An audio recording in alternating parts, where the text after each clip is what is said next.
To Rebecca, yes. Yeah. She's been some to see how the commercials are.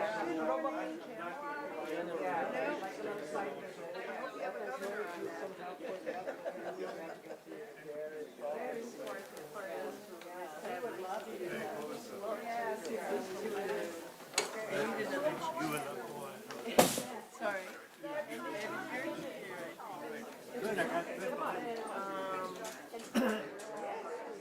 One more chair. If anybody's going to talk about the White Rose. So nice to meet you. Yeah, thank you. Thank you for the good work that you do. And oh, thank you. Every now and then they let me be on stage. What? Yes. As we say, That's good. It makes me happy. No, I just understand.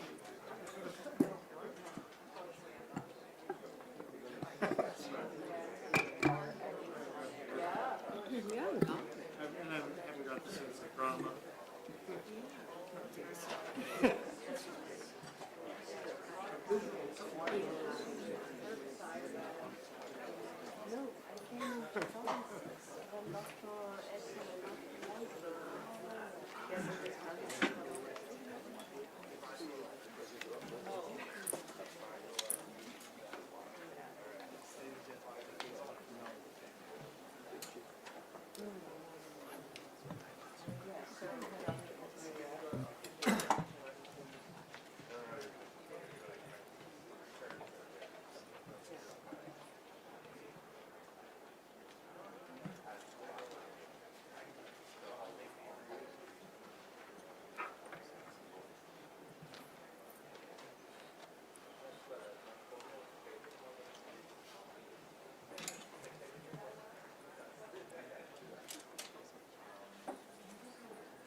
to open this press conference. We have 10 World Food Prize laureates joining us, and also Chef Jose Andres.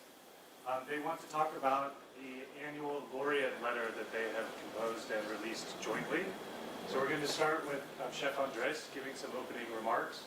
We'll have a few questions for him, and then we'll turn to the laureates, and we'll have some representatives from the laureates giving some remarks as well. We've had some questions. Okay. Okay, hi guys. Thank you very much. I feel really honored to be. I feel very honored to be in your presence. You can hear me, right? Yeah. Yep. So, listen. It's obviously amazing that all these individuals, plus the one are not here with us, are really doing this statement about the urgent call to double emergency food assistance and double investment in sustainable agricultural development. At the end of the day, this is what we are saying, that food is a universal right. That in denying food, we really are denying human rights. And in a way, we're denying our own humanity. We see many countries right now that they are on the edge of true hunger. In many of them, I've been there. My daughter Inez is here with me. She spent the last 2 years in Chad, right in the border in Sudan. Her last place was Yemen. She was working with World Food Program. And if I've not been there, I've been having my daughter who's giving me direct reports on the situation. We see what's happening in Haiti. And we believe we can do better. In the last years, we have seen that immigration of people leaving their countries to move to another country is increasing. And this is going to keep increasing in the years to come. And the main reason people leave their countries is because they're hungry. So fighting hunger is the best investment rich countries can be doing for the betterment of the world. We see that these countries right now are going through hunger because they cuts USAID. I don't think this is in the best interest, for example, of countries like America. Because it's not only not feeding those people that are in desperate need of food. In a way, it's also not investing in our own farmers. Because that's investment of America in buying grain from those farmers. But then we can be feeding people around the world. So it's doubling down on food, creating a stronger America, investing in the farming community in America, and in the process taking care of the people hungry around the world. I'm going to end this with some of the amazing phrases that Norman Borlaug ever said. If you don't feed people, you feed conflict. We see this in real time happen. And you cannot build a peaceful world on empty stomachs. And this is true, and I've seen it firsthand. And at the end, we all believe that the best way to feed the future is making sure that we feed everyone with hope for a plate of food. Food is the beginning of a better day. Thank you very much.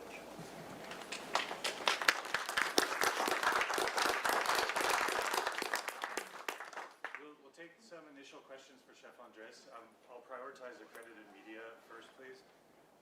If you have any questions, we'll take 2 or 3 at a go, and then Chef Andres, we can address them. Do we have questions?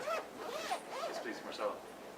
Marcel Teixeira from Reuters. Could you give us some details of, we know there's been cuts on resources, on financing for food programs around the world, right? The World Food Program was talking about that yesterday. Could you give us details of who is cutting more? We heard that it's more governments than private sector itself. Do you have any details on that? Who is cutting more of those research, which countries, and why? This is a much more detailed question that my expertise, even I could go to ChatGPT right now, we will have the answer. But the big answer, if I can add, and I hope all the laureates here will agree with me, that we are seeing the red repercussions in the cuts of funding for food aid an increase of hunger and instability in the countries who are receiving that aid.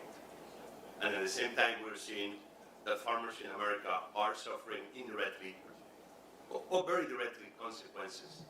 So the details, I'm sure is experts here that they have much more detail on what countries, on what amounts, or who, or what. But the big spectrum, the big idea is very clear. Those cuts are directly impacting the lives of millions of people. And that's only going to be exacerbating people leaving their countries to go to the richer countries. Therefore, we're going to have a massive, continuous emigration from poor countries to richer countries. The way to stop all of that is making sure everybody's fed. Thank you. Other questions? Chris Clay, down with DT and Progressive Farmer. This is like my 25th year coming to this event, by the way. Why do you think this message doesn't get across at the highest levels of our government leaders right now? And not just in the United States, but globally? Well, in part because we need people like them sitting next to the president in the White House and in every rich country around the world. Presidents have high-end experts on every issue next to them, next to the White House in this case, or any other government. It's people like them and others in this conference who are true experts on the connections with food and the good it can create, but also the bad can create. So it's all about no smart policies that creates problems instead of fixing them. Good policies become good politics. We need to make sure that the President of the United States right now comes with good ideas that are good policies, that they are put to play where, like international aid. By cutting international aid, we are creating mayhem in the world, but also farmers in America are losing. Therefore, I will not say it's a smart policy. I think the President of the United States should have better advisors next to him when we talk about food. That will be a very simple way to start fixing big problems with very simple solutions. Any one last question for Chef Andres before we move on? I hope you agree with me. Yes, absolutely. I think we'll move now. We have two of the laureates are going to be representing the laureate group with some opening remarks. And then after that, open questions to any of the laureates or frankly Chef Andres as well, if there's follow-up questions for him. Please, David, and if you don't mind introducing yourself as well. I'm David Beckman. I won the prize in 2010. I'm a preacher. I think if a chef can be a good advocate for hungry people, a preacher can make it into this group too. The World Food Prize was first awarded in 1987. And during all the time, since 1987 until recently, we've seen dramatic progress against world hunger. And the laureates have all played leadership roles in this huge liberation, human liberation that's taken place over the last several decades. But in recent years, it's slowed down, partly because violent conflict in the world has increased. COVID was a huge setback, and also climate change is a severe situation for farm families in the tropics. Climate change is hitting the tropics hardest, and poor farmers don't know when it's going to rain. And then, because of that, the progress against hunger has come to a standstill, and severe hunger has dramatically increased. That's famine and near famine conditions. In the laureate statement, it lists some of the countries that are most affected by famine. I thought we were done with famine, but it's reemerged, and certainly in Gaza, South Sudan, Yemen, DRC. And then this year, the United States government has dramatically cut international assistance, and the UK and France have also made cuts. So when the need has increased, the money's not there. We heard from the World Food Program yesterday. The World Food Program is the biggest humanitarian organization in the world. By all accounts, it's really well run. But we were told that half the people in Sudan are living in extreme hunger. And of those people, the World Food Program has been providing some food to 4 million people. But they're just now, like right now, cutting back. They can't feed all the people that they've been feeding because money hasn't come in. And similarly, in the Democratic Republic of the Congo, that's not in the newspapers very much, but the suffering is really severe, our newspapers. And in Haiti, they're also cutting back. So when the need is severe, the money's not there. So this year, Jose suggested we do a statement, and Corey Fowler drafted the statement, and everybody said, great. You know, everybody, I don't think we had much debate. This is what we need to say. It's an urgent call. It's an urgent call on leaders and people to respond to the current situation. You know, we said we should double humanitarian assistance, emergency assistance. And we should also double agricultural assistance because it works. It helps people be able to grow food and to feed themselves and their communities. You know, it's a call to, the letter is a call to political leaders in democracies. We decided who the leaders were going to be. And it's also, I love it, the last phrase is, it's a call on each one of us to promote a culture of shared responsibility and action. It's not somebody else's problem. It's our problem to solve.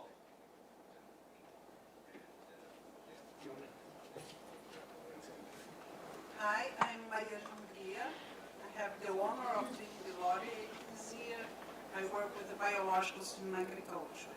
And I will start from the last phrase that you said about the responsibility of each one.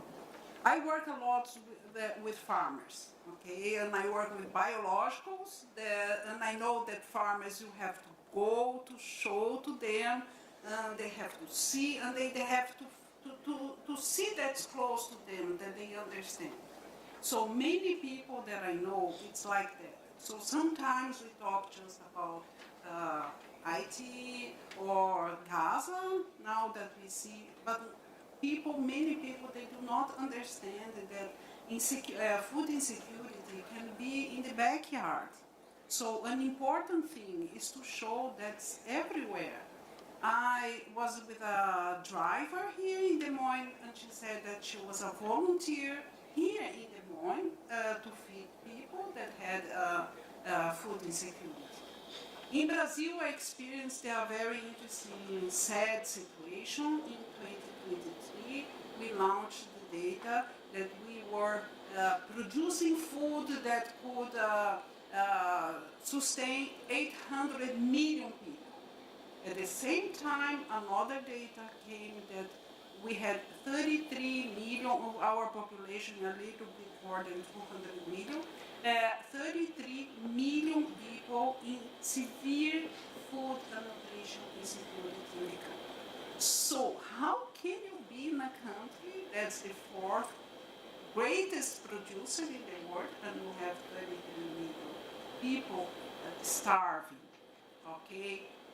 In 2 years, just in 2 years, we returned the meals at the school, the government changed, the political help to these people restarted, and in 2 years we were able to be announced by FAO that we left the map of the country. So it's not just about producing food. So today we are not in the FAO map, but I believe that It's a shame if we have one Brazilian in food insecurity because we are producing for 1 billion people, but it shows that it's not just to produce, it's everything, okay? Political actions, governmental programs, education at school, valorization of the work of women. Okay, I really studied a lot in these 2-3 years the situation in Brazil, and I'm sure that's everywhere. Nobody considers how important women are for food security. It starts there, producing food for the family, for the community, preparing the food, educating the children, educators at the school, and goes up to us that are scientists, agronomists, extensionists. If it was not for the women, we would be in very, very bad situation, worse than we are. So maybe if we can make those close to us to understand, well, food insecurity here in the backyard. Now, can you imagine how the situation is there in Gaza? I just want to tell you, to see around your backyard. And then people will maybe understand the tragical situation that's in Gaza and in other countries. Thank you. We'll open the floor to questions. If your question is directed at any laureate or Chef Andres specifically, if you could let us know. Otherwise, we'll choose a handful of laureates to respond. Tanya. I had a question about, I wonder if you could talk about some of the specific interventions that you are hoping will be funded, whether it's emergency food aid or the longer-term agricultural.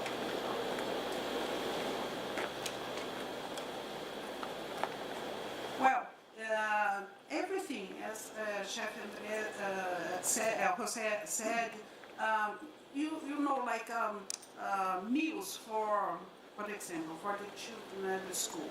There, like in Brazil and other countries too, the small farmers around the cities to give this money for this meal, okay? Because then they will have nutritious meal, they will have fresh meal, and you are going to give money for the small farmers and everything. So there are many interventions that we have.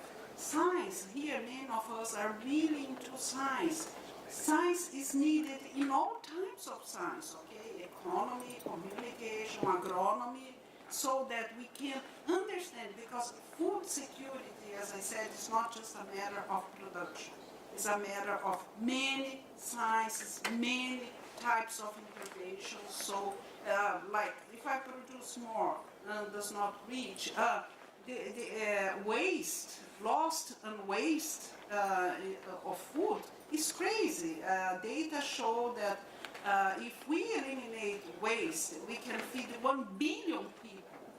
And we see here, every meal we are wasting food. So we have many interventions, and each one here has received the prize for a specific important action that should be considered in this goal for improving food security. Dr. Feller. Thanks. And thank you to DevEx for what you're doing to work on this issue. Just a couple of quick points. First is that very often in this field, we are pitted against each other from the word go. Do we want to invest in humanitarian assistance, or do we want to invest in agricultural development? I don't know why we set up that dichotomy.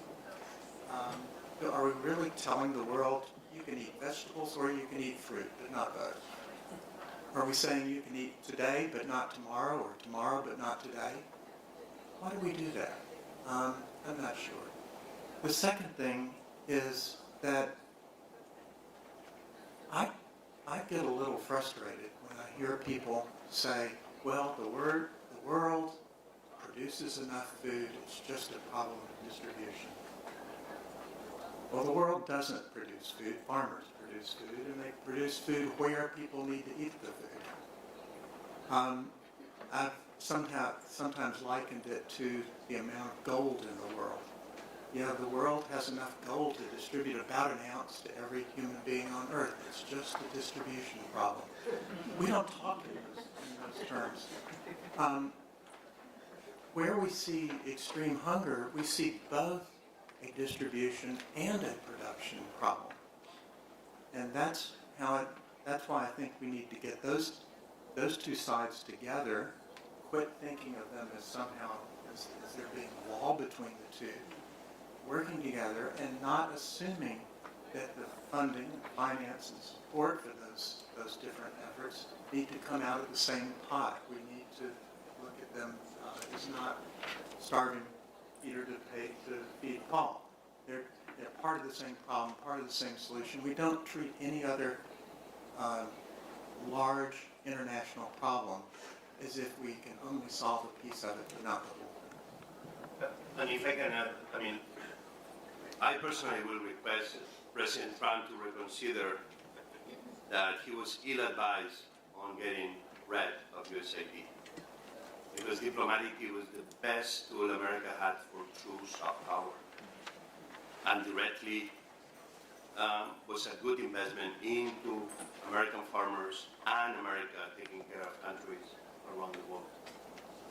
Will be amazing if he will realize that he was ill-advised and he will reverse. Equally other countries that began decreasing food aid investment, we should be requesting that they go back, or even as we are saying here, double down.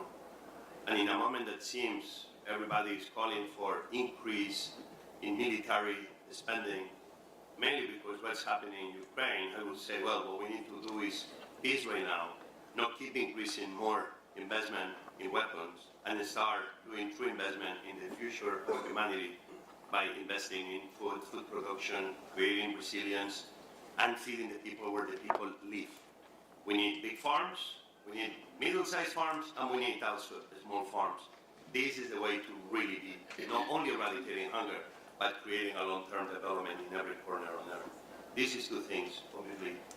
And one thing I will add, farmers should never be attacked under any situation. Obviously, doctors, nurses, reporters, and civilians. But in Ukraine right now, every day, are drones attacking farmers right where they are producing their food. UN, and hopefully here at the World Food Prize, we need to do a statement that no farmer anywhere around the world should be a military target, period. These two things will start putting us in the right path. I think we have two more comments. We'll take some more questions. Okay. Yeah, I think the question you're raising is one of the key questions for policymakers. Do you let the kids die today in order to save next generations, or do you feed the kids today and then you don't have any money to put into technological change, agricultural research to solve the problem in a sustainable long-term way? And it is, as was said, not an appropriate kind of thing to deal with. You need both. You have to have both. No, we can't have kids dying from starvation when in fact we would be able to save them.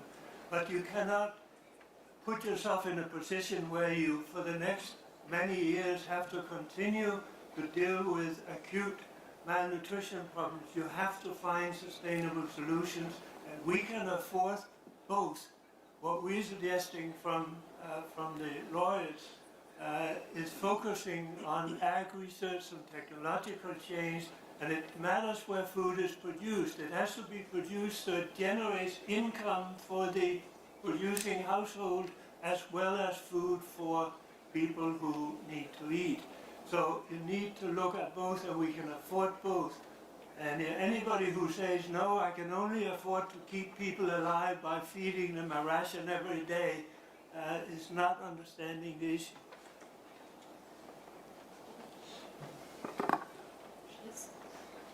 My name is Heidi Kuhn. I'm honored to be World Food Prize Laureate 2023.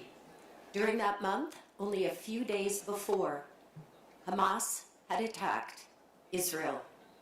And throughout the past 2 years, we have witnessed a war in Ukraine where today 30% of the land is now contaminated by landmines, UXO, and cluster munition. I received this award for the vision of turning mines to vines, replacing the scourge of landmines with vineyards and orchards worldwide. Today, there's an estimated 110 million landmines in over 60 countries and counting today. As a mother of 4 and a grandmother of 7, I am at a loss for words as to what I possibly can do as a World Food Prize laureate. And from my heart, in listening and seeing the solutions for security, I come from California.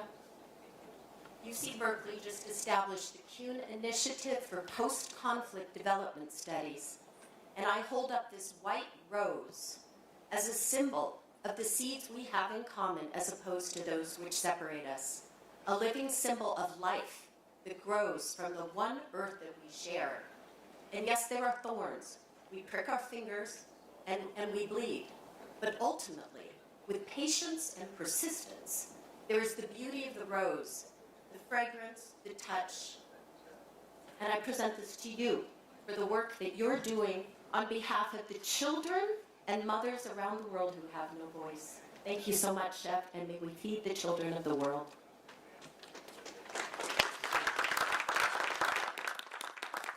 We have time for one more round of questions. I think we'll take 2 or 3 questions at a time, and then lawyers can respond. Oh, please. Just complete something, Jose. I think that farmers, they suffer everywhere. It's not, and our statement is not just about that they should not be object of military things, but of violence. Okay, so like in our country, South America in general, we see lots of conflicts, farmers, small farm, always the small farmers that suffer, okay, by illegal mining situation, by big ones trying to, being violent with the small ones, so they leave and everything. So our statement is that farmers really, they deserve our respect because they are producing food. So we must protect them, especially the small ones, because I believe that's like everywhere in Brazil, the small farmers are responsible for 70% of the food that we eat every day in Brazil. Okay, the other farmers, they are responsible for exportation and everything, but our food usually comes from small farmers. So we have to protect them against everything, all types of violence. Any other questions? If you want to put your hands up, we'll take 2 or 3 at a time. Yeah, Paul.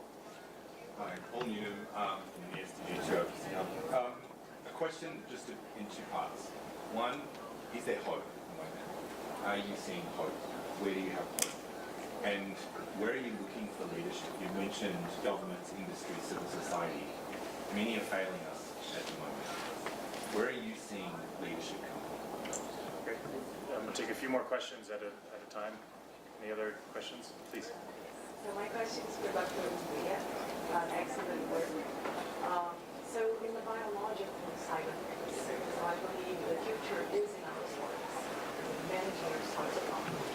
So what are some of the major challenges that you see today in the biological market as a way to increase food production? Thank you. Yes. I want to go back to something you said, Chef, which is local people have Palestinians, accommodated.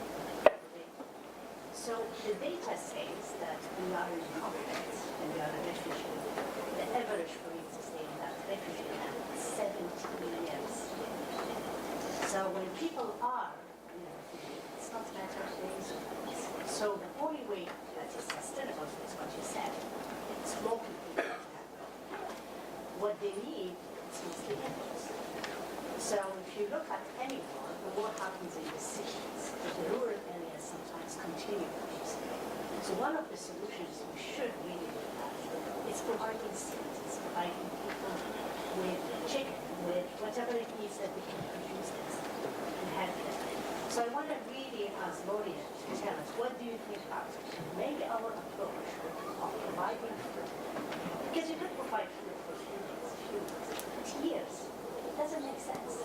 So should we completely rethink the way we are doing food by focusing more on local production, local processing, local kitchens? Yeah. Okay, great. Any final questions, and then we'll turn to some responses? Okay, great. So we have. Is there hope? Where's the leadership? Role of biologicals. I'll also just say that Dr. Unguria will stay for a conference just on her work after this. So I mean, we have many laureates. Yes, people. But the hope. I was last month in Gaza. On the first day of the war, of the attack, we were in Israel, feeding people in Israel. And I had a lot of friends that told me why were you in Israel? And I told them because the people of Israel needs our help. Those kibbutz were really massive. The next day we were in Gaza, and I had other people that asked me, why are you in Gaza? And because the people of Gaza are being also massacred, and they need to be there.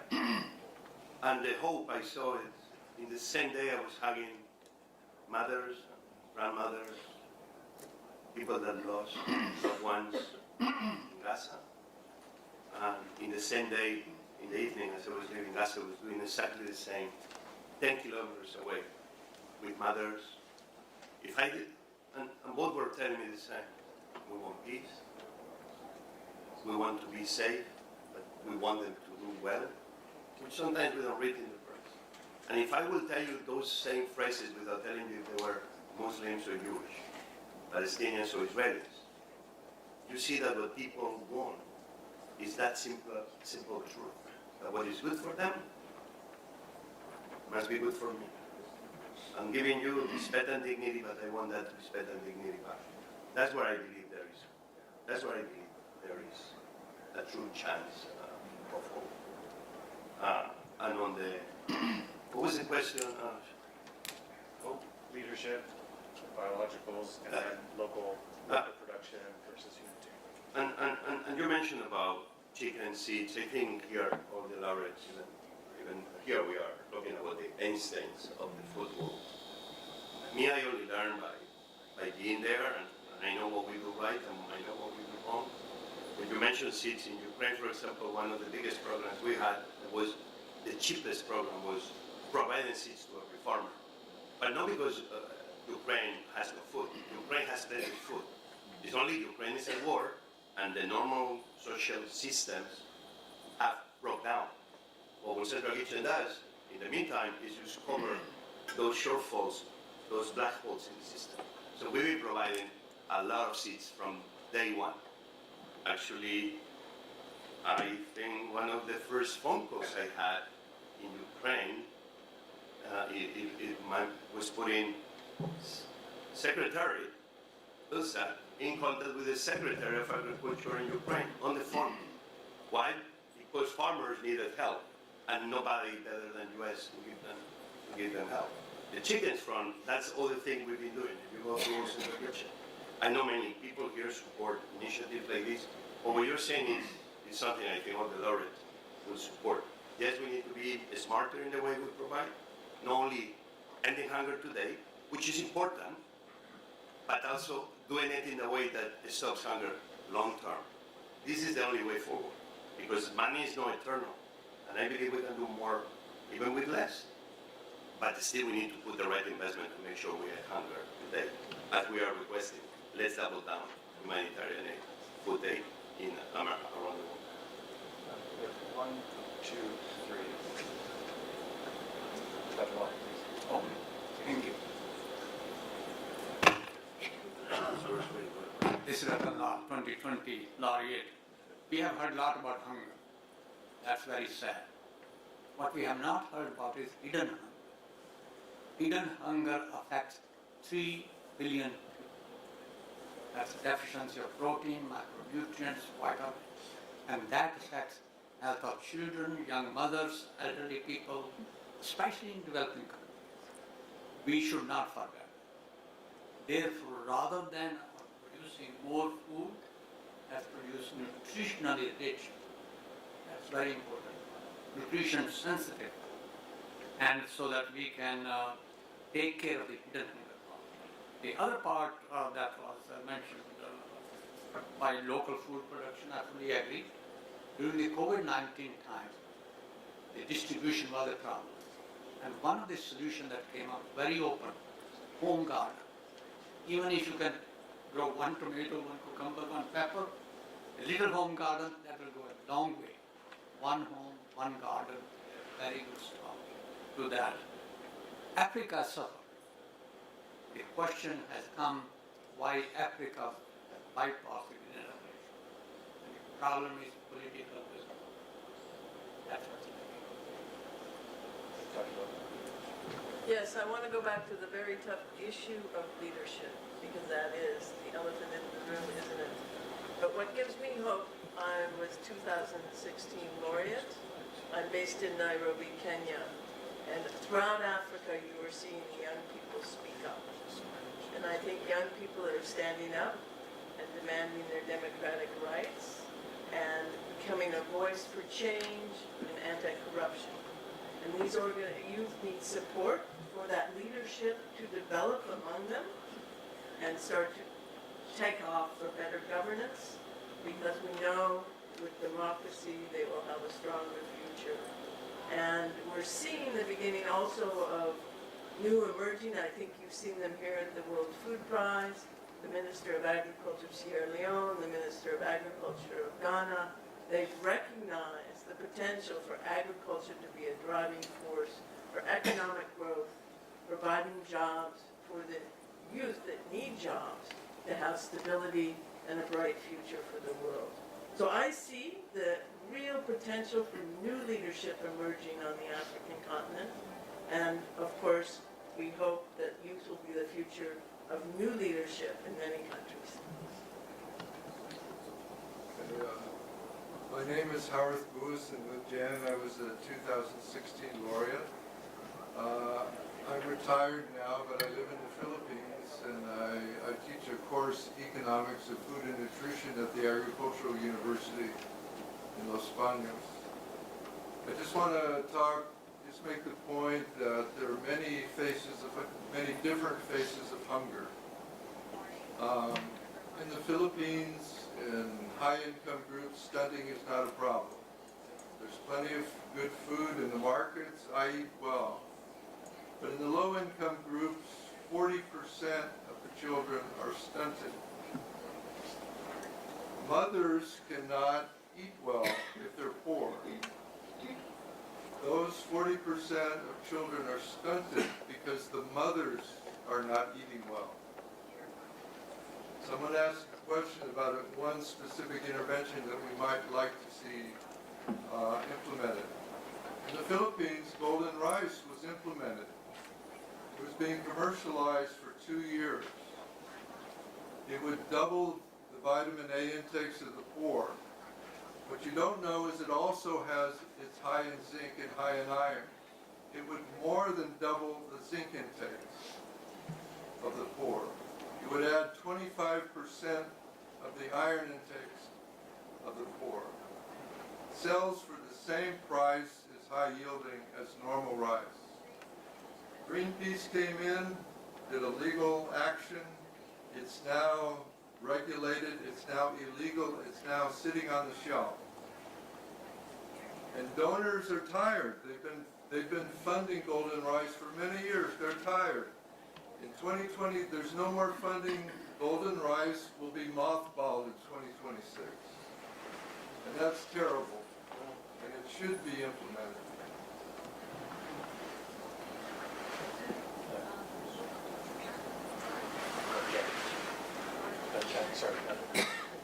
Hi, I'm Catherine Bertini. I was the 2003 World Food Prize laureate for my work in the World Food Program.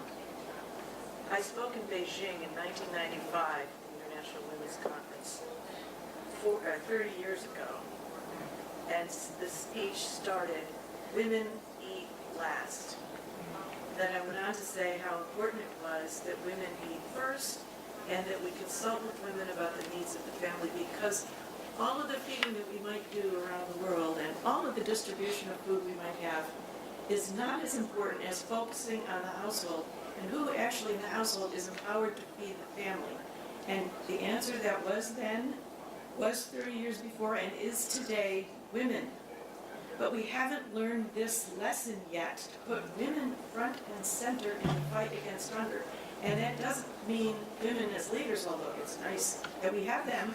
It means women as household managers and leaders. Women where the mothers and the grandmothers and the aunts and the sisters, because they're the ones that fetch the water, they're the ones that try to grow the food, they're the ones that shop for the food, and they're the ones that are so desperate when the food is not there. So if there's one thing that we can do is to try to change our policy direction to include women, reaching women, and most especially women in their families.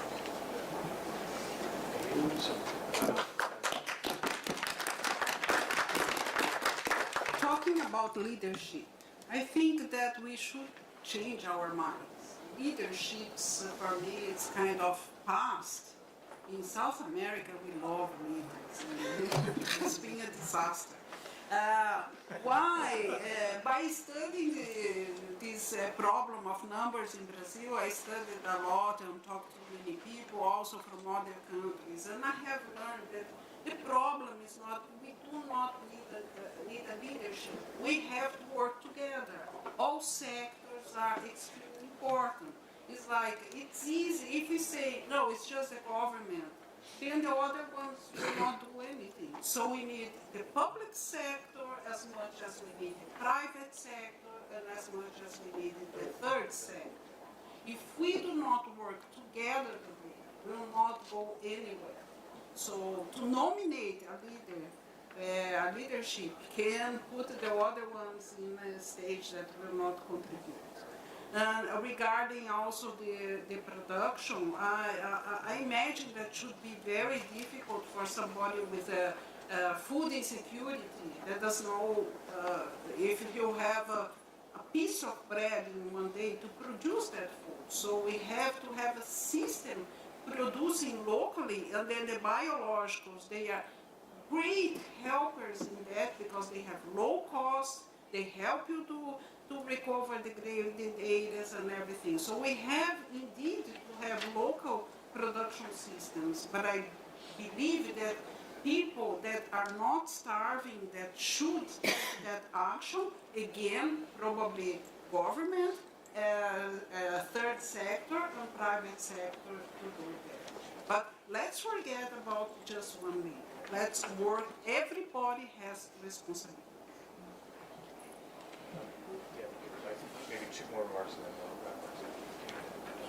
I think one area which has not been paid too much attention, and there's a lot talk about that this morning, is the water sanitation. No matter how much nutrition food you eat, if the water is not right, then lot of the nutrients are not absorbed.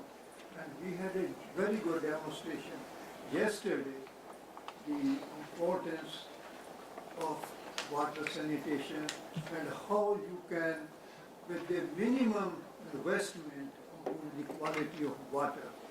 And quality of water, if you improve, you're also improving the uptake of nutrients. That's a very important issue that has not received too much attention. Well, on the question of hope and leadership, I think God has planted hope in the heart, in all living things. You know, if a disaster hits a community, people come out and they help each other, they rebuild, they try to respond together.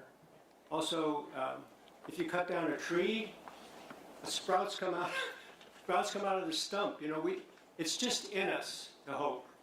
And I'm really inspired by this morning's event, actually, with the journalists here and all the laureates and everybody else here really cares about overcoming this problem of hunger. And so I look to everybody here to be leaders. Great. Thank you very much, everyone. Thank you for all the questions. So remember, people, we want to double the investment in food aid, emergency food aid, and double the investment in sustainable agriculture. That's the only way for peace in the world. Thank you for including me. Good work, you guys. All of you, you are the only stars.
the plants are well in regarding nutrition, and also they are more resilient to dry periods. So it's a very interesting strategy, and I think that's the strategy of future. But of course, that we researchers, we are always searching for other things. And now I went to finish my career with pastures. This is the most serious environmental problem that we have in Brazil. We have more than 160 million hectares of pastures. This was a problem that came from our past, and it's the double an area corresponds to 2 times the whole area that we have with all crops, and 60% are in some stage of degradation. We are seeing that with the use of biologicals, we can recover the life of these soils, and we can increase the yield and the nutritional value of these pastures. And with this, we can release areas for agriculture. So we can double the Brazilian production today without having to cut a unique tree. So this is the subject that I want to end studying in my life, because really to be capable of doubling the production without cutting one tree is really a very important goal. What have you seen in regards to the use of soil biologicals and Adam specifically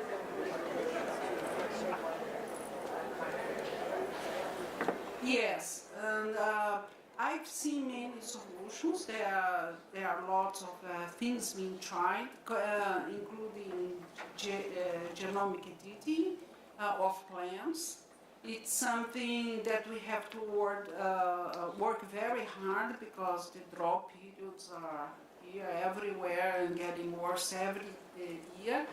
But microbes, they really seem fantastic in this goal. For example, in Brazil, one important thing is that we have to look for local solutions. Okay, it's not like something that works in Brazil probably will not work here, where you have a hard winter. But in Brazil, for example, we have the driest region in Brazil, and we have a plant that can survive up to 2 years without water. So we went there to this plant, we isolated microorganisms, and we found one, a bacillus, that has many mechanisms, improving root growth, and also to build a polysaccharide layer around the roots that will avoid the roots to lose water. So very interesting microbial mechanisms, and we saw that by using these microorganisms we improved very much the resilience of plants like sugarcane, soybean, maize, common beans, and they are sold today. They were released in the market a very short time ago, and they are already 1 million hectares used there. So microbes can be a big strategy for the mitigation of water stress. Please. Dr. Angria, so from your work, what do you think, from learning and working in this field, what do you think are some of the best methods for increasing acceptance of these biological approaches in other places? And then, do you think that increasing fertilizer prices are going to help drive farmers towards looking at biological-based sources for fertility? Yes. Well, that's what happened in Brazil. Fertilizers are very expensive. We import 85% of the fertilizers, and then this is something that convinced the farm to use biologicals. But then we still had lots of problems, mainly the big crops, okay, because like soybean does not need nitrogen, but of course a crop that occupies 47 million hectares in Brazil, if you sell a little bit of nitrogen, you are a billionaire there in Brazil. So we have lots of pressure from the chemistry industry to apply fertilizers even in crops that we do not need. But look, sometimes there are opportunities in situations that you do not expect. Like in the COVID and the war of Ukraine, Russia, we import lots of our fertilizers from these countries, and the transportation was very chaotic, and the farmers were desperate because they were, we are not going to produce because we do not have fertilizers. Then it was an opportunity for us on the biologicals because we said, wow, why don't you believe more in us and try the biologicals? So they tried and they saw that finally that what we were telling was true and explode the use of biologicals. But I don't think that we need wars and conflict to convince the farmers. So the best way is really to do extension activities. Farmers, they like to see, they want to see, to believe, okay? So we have to if we want one health, okay, healthy food, healthy animals to healthy human health, then we have to invest in things to have this and to replace chemicals by biologicals wherever we can do it. So extension, the farmer has to learn and has to see that they are working, so he will adopt. Do you think there's a time when your research will be used really readily by farmers here in the Midwest? Well, you know, on Monday I was talking to the maize association here, and I was right to them, you have to try. One of the things of US is that fertilizers are not expensive, they are easier and everything. But also, it's a change of concept. So we talk about microorganisms, but it's not just microorganisms. These microorganisms, we want them to interact with plants. And then, of course, if you do a breeding under have conditions of chemical fertilizers, this plant will not have the best performance with microorganisms. Great part of the success in Brazil is because we do breed in the presence of microorganisms. So till now, many farmers was here in the US, it was like fertilizers are cheap, but I heard that they are representing today about 35% of the cost of the crop. So they are more open to see if biologicals will work. But as I said, then they have to be together with the research, okay? They have to work together to find local best solutions. It's not microorganisms. One example, Brazil, the central part of the Brazilian Cerrados, the central part of Brazil that some people call the Brazilian savannas, are quite similar to Africa savannas. So we have lots of cooperation, and really it speeds a lot to transfer things from Brazil to Africa. And I have students, then we tested the Brazilian soybean strains in Africa. They went very well. But the strains that we isolated there, they were much better. So we have to invest in research to find local solutions. Any other questions? What can we be doing to address nitrogen use efficiency and responsibilities to oxide emissions, but also nitrate runoff into water, huge issue? Yes, one of the things is really to replace nitrogen fertilizers. Look, biological nitrogen fixation is the second most important biological process after photosynthesis. It works quite well. It's hundreds of kilograms of nitrogen that can be fixed by bacteria. There are studies everywhere. There are elite strains where hundreds of grain crops, forests, trees, and everything. So we should apply that. One very important strategy that we are working now is exactly this root growth. By using labeled nitrogen in studies, we saw that microbes, for the first time, I'm not an enemy of the fertilizer industry because they always saw me as an enemy. No, now we are starting the first projects together because we proved that by increasing roots, we increase the efficiency use of this fertilizer. In maize, for example, we improved up to 70% the efficiency use of the nitrogen fertilizers.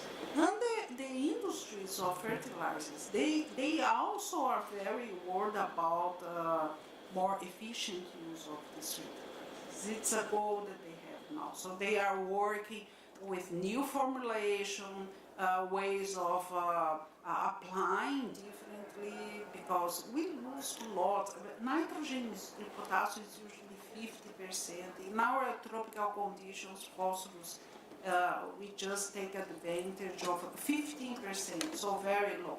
So microbes, today I think that they are working a lot on new formulations and strategy and synthesis pathways, but microbes can be the best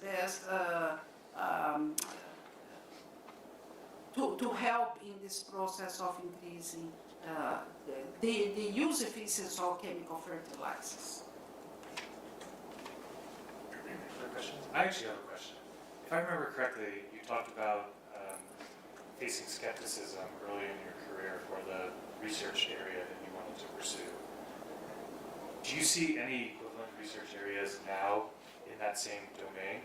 And if so, what advice would you give to young researchers kind of starting out in their careers?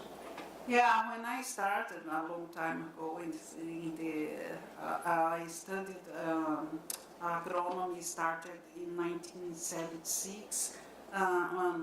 Since the first year I wanted to work with biologicals and nobody believed in biologicals. Then when I finished graduation, went to the master PhD degree and got a job. When I finally had the opportunity to have my own lab that I could do whatever I wanted, if I got money, of course, then I finally had the opportunity to apply what I believe. Because what I saw, biologicals, many people, they were thinking, and they still think, that biologicals can work in your garden, in small organic farm and so on. But Brazilian agriculture is very large. Then I said, no, I'll have a completely different approach. I will work for maximum yield. I will work to be able to attend to the biggest farmer. Because if I can have a technology for the biggest farm, I can have for the medium, I can have for the small. Biologicals are wonderful because of this. They work for all types of farmers and farming systems.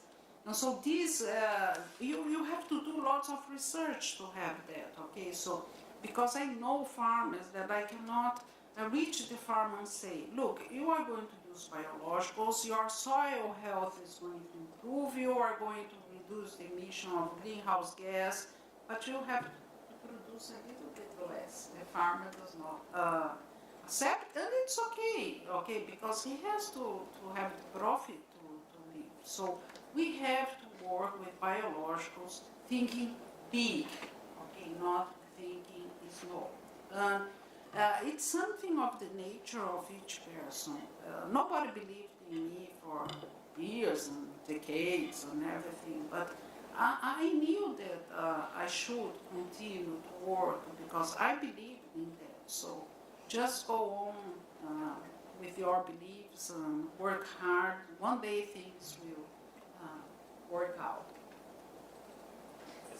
Okay, I'm going to take it back to like the 10,000 foot level, but my audience doesn't know a lot about agriculture. Can you explain in just a very simple phrase, like what it is that your research is about?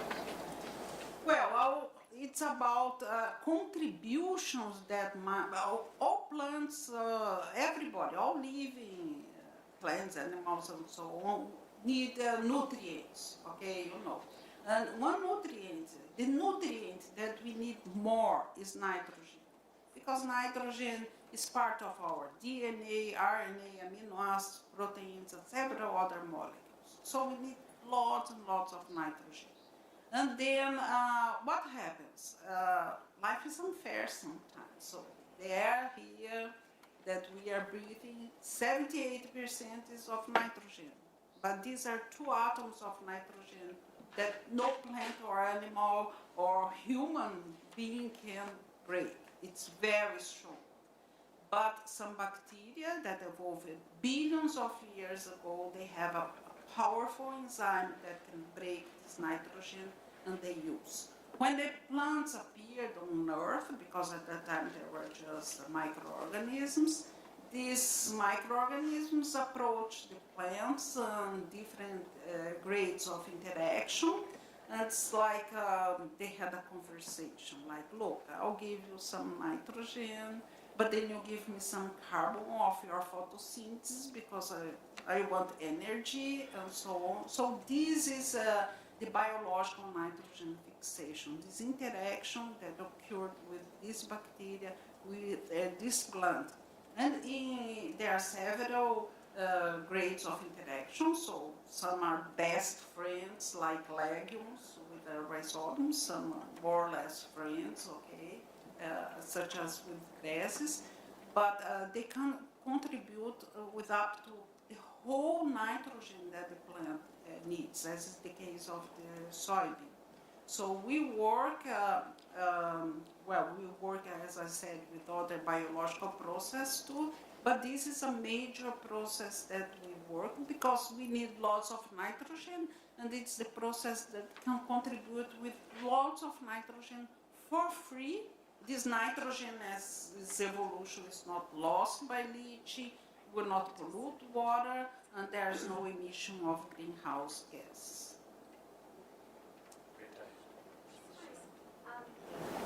My name is Tanya. I'm with DevX. I had a question about the rate of deforestation in Brazil and how soybeans and farming soybeans is really responsible for so much of that, and you work in soybeans. So I was wondering how your work can help to perhaps prevent deforestation. Yes, as I said, that's why I want to work with pastures, because we have more than the whole area that we have with all the crops today that we can use for agriculture without going to the forests. We had this really bad situation in the past, okay, a system that just deforestation for the crop to advance, then the soil was not producing anymore, and they went to other areas and so on. So it was really sad.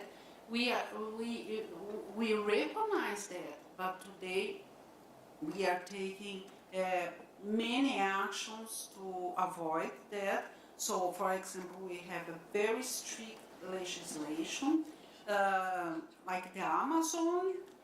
If you have some crop there, you have to maintain your farm 80% of the area you cannot touch. In the south part of the country, 20% at least. And this, they go and check that. In the Cerrados, the central part, that's our major producing area, goes from 20 to 50, 60%. So we established this law. We are trying to really check if it's working or not, but the law is there. And what I say, we have bad farmers. Yes, we have, and we are very ashamed, and we try really to stop with them. But I work with, because I work with soybean, I work with groups. I work with one group in Brazil that's responsible for cropping 1 million hectares. It's just amazing. And I work with the farmers in my state. My state has only small and medium farmers that have a maximum of 50 hectares. And I can say to you, the great majority of the farmers in Brazil, they come, they are doing a soil bioanalysis that we have that classifies soil health. They ask about if the biologicals really they can use, if I guarantee that they will produce. They are worried about climate change because they are losing crops, so they ask what they should do to have this contribution. So the great majority of the Brazilian farmers, they are nice people. Unfortunately, the bad ones are more news in the world than the good ones. I think we'll wrap up here. Dr. Mvia, thank you so much for your time. Oh, yeah. One final question. Hungria, from your experience, has the role of policy and governance been more beneficial or fruitful towards you in your work, and what lessons can we take away from that? Well, the problem with the policies, they are extremely important because especially in countries like in South America, we need the policies so we can punish or not the people. So, but what we have seen is that if the government changes, the policies change too. So that's very sad. So sometimes we work very hard, we establish a right policy, and then comes another government and changes that policy. So congressmen are today very important because they decide if the policies will continue or not. And it's very sad that many times science is not listening. They do not listen to science. So we have to be very strong in science, in technology, to really do strong associations like academies, and to have strong positions so that the right policies will be employed and used in each country. Thank you so much, Dr. Mvia.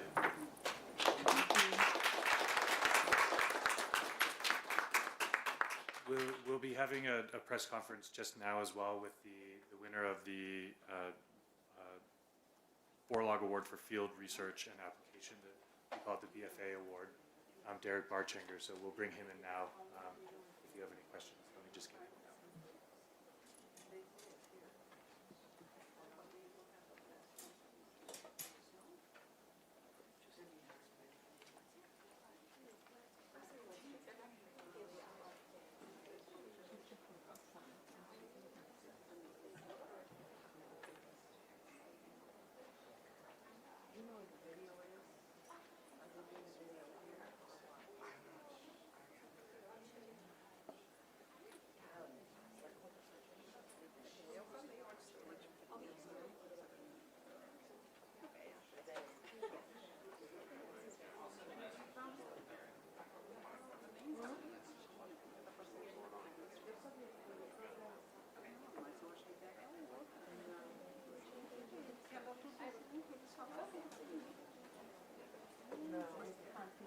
Tanto que a moça saiu, a Gabriela vai perguntar as coisas, ela saiu. Thanks, everyone. This will be our final press conference for the morning.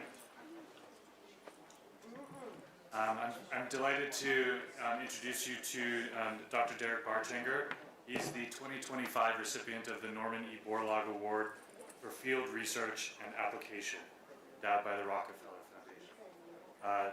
Derek is the senior scientist and head of the Global Pepper Breeding Program at the World Vegetable Center.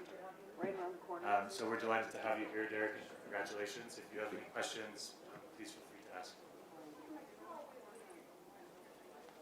Please. In your during the award presentation last night, you mentioned a lot about how peppers are really important for nutrition, and how you've done a lot of work for improving nutrition. The difficulty, especially for mineral nutrition, is it's very soil dependent. And so, what have you been able to or seen in addressing that kind of high amount of variability due to the soil and nutrition? Right. So at the World Vegetable Center, we don't just work in pepper. We work in about 30 different crops: breeding, production, nutrition, consumption, all aspects of vegetables. And so, yes, I do talk a lot about nutrition. The example that I love to give is that one bell pepper has about 6 times more vitamin C than an orange. So, of course, that is also dependent on the soil. We haven't worked too much on the influence of soil on minerals and nutrients in peppers, but we do see it a lot in mung bean. So we have one of the oldest breeding programs of mung bean in the world, and it's a very important crop for South and Central Asia, Southeast Asia. They eat a lot of mung bean. And so if you grow mung bean in high iron soils, you can also have very high iron in your mung beans. So that's something that we've seen a lot. But for peppers, since we eat the fruit and not the leaves so much, it's like the connection between the soil and the nutrients in the produce is not so connected. Thank you. There, Christian. We have one here and then one in the back. We'll take both together. Moving forward, what do you plan to do research and for innovations, or So what's next, and then next question? The governor had mentioned last night about the resounding success that you've had with engaging the pepper program with private sector companies and helping extend these sorts of lines all over the world. I was wondering if you could talk a little bit about what that experience has been like, better engaging with the private sector to extend that reach of the work that you're doing in Taiwan. So for what's next, the challenges that pepper farmers are facing worldwide are still tremendous.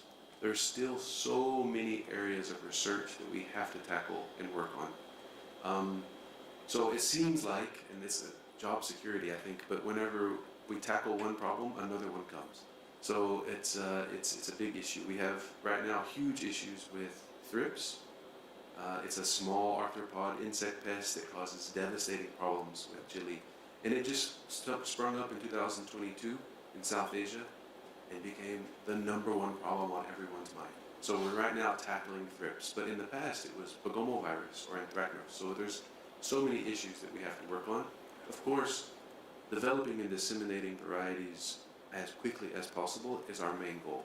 But we have so much research to do still in pepper to try to address these issues. And so for the private sector, I don't know if I can promote, we have a deep dive at 2 o'clock, and we're talking just about that area. So the World Vegetable Center focuses, we have a novel strategy for working with the private sector, which is a consortium approach.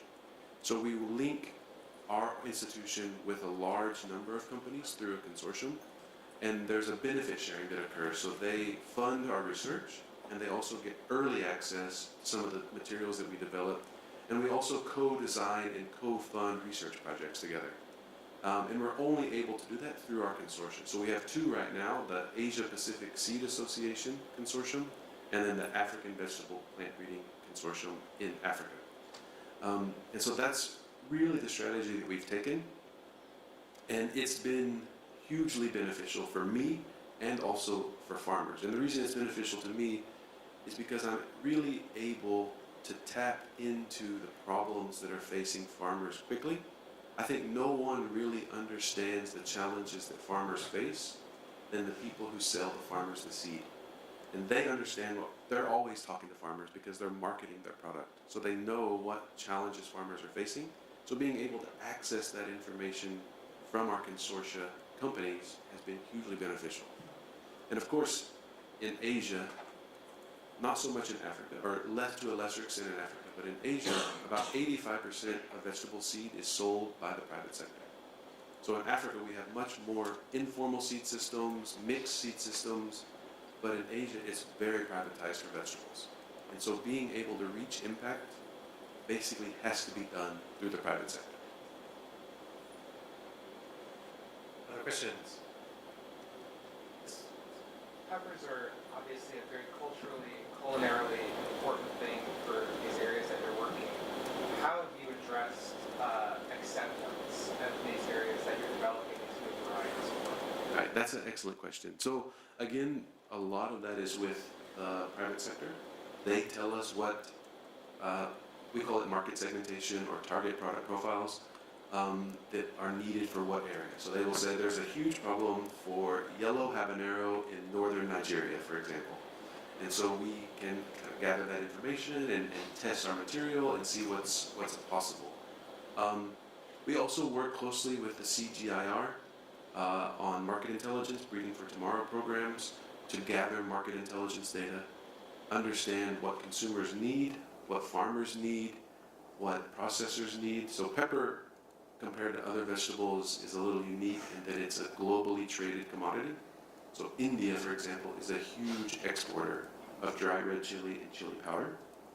So we need to understand what challenges Indian farmers are facing, and also the preferences of the EU and the US consumers who are importing that chili. And we also address food safety issues. I don't know how much everyone is aware, but there's a big problem in dry chili powder with contamination through additives. So if you store the chili powder too long, it degrades in color. And so there is the temptation to add colorants that may be toxic or carcinogens to the chili powder. So we work on increasing color retention, to try to make sure that there's no motivation to contaminate the powder. So we work on all of those aspects. Mr. Marks, yesterday, Secretary Vilsack mentioned you have developed 24 new varieties of peppers in just the last few years. So I'm curious, what elements, when you develop a new pepper, what specific elements, nutrient-wise, or what have you, are you looking to bring to life, or what was missing and what is part of those developments? Right. So pepper has a huge number of nutrients that are really important for human health. Vitamin C, and then all the carotenoids. So provitamin A, lutein, these are all really, really important for especially women, female health during pregnancy, but to all people. And so we really make sure that we are not releasing anything that is lower than normal standards. So if you look at the USDA website, they will tell you bell pepper has X amount of nutrients. We make sure that we are at least that much. And then a big focus of the World Vegetable Center is to promote diversity, right? We don't expect everyone or anyone to get all their nutrients from one crop. We want people to have a diverse color on their plate and making sure that they're getting the greens and the reds and the oranges so that they balance their nutrition. And of course, all of our breeding programs focus on that. So if your crop is high in vitamin A, you try to increase vitamin A and vitamin C also, but Yes. Is your breeding program primarily elite by elite or outcross to elite material? What is your breeding strategy? Right. Thanks for that. So I think that's what really makes the World Vegetable Center pepper breeding program relevant, is that we aren't doing good by good. So whenever we say we co-developed 24 varieties in the last year, the World Vegetable Center has the policy that I actually can't release any variety myself. Everything has to be released through our partners. And there's a couple reasons for that. The main one is that we don't want to be competition. So if there's a national program that's releasing a variety, we don't want to be in competition with them at all. And so the private sector, through our consortia, really value us because we are able to access the world's largest vegetable gene bank, which exists at the World Vegetable Center, and introgress those key traits that are really difficult to manage or breed with, and move them into adapted material that the seed companies can then use to release and develop their own good by good crosses. So really I see myself, of course I'm a pepper breeder, but I'm more of a pre-breeder. I'm working to develop technologies that can be uptaken by seed companies and national programs for registration and release.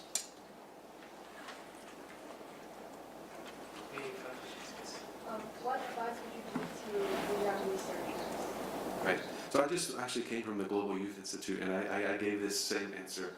For me, I think there's two aspects that I really like to highlight. And the first one is that the science that we do is, of course, high-impact science that has big discovery is really, really important. But I really think that we need to value our science based on livelihoods, how much impact we've reached, how many farmers we've helped. I think that's really, really important. So when you're planning your experiments and your research, really think about who's going to benefit and how and why. I think that's really, really important.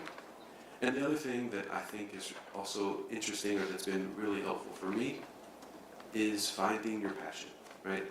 I became passionate about peppers and vegetables from a very young age and have been able to build a career out of that. Work doesn't feel like work to me. And I think if we can all do that, it would be really, really beneficial. I understand it's a challenge, but I think that's something we can all strive for. Final questions? Derek, thank you very much and congratulations again. Thank you so much.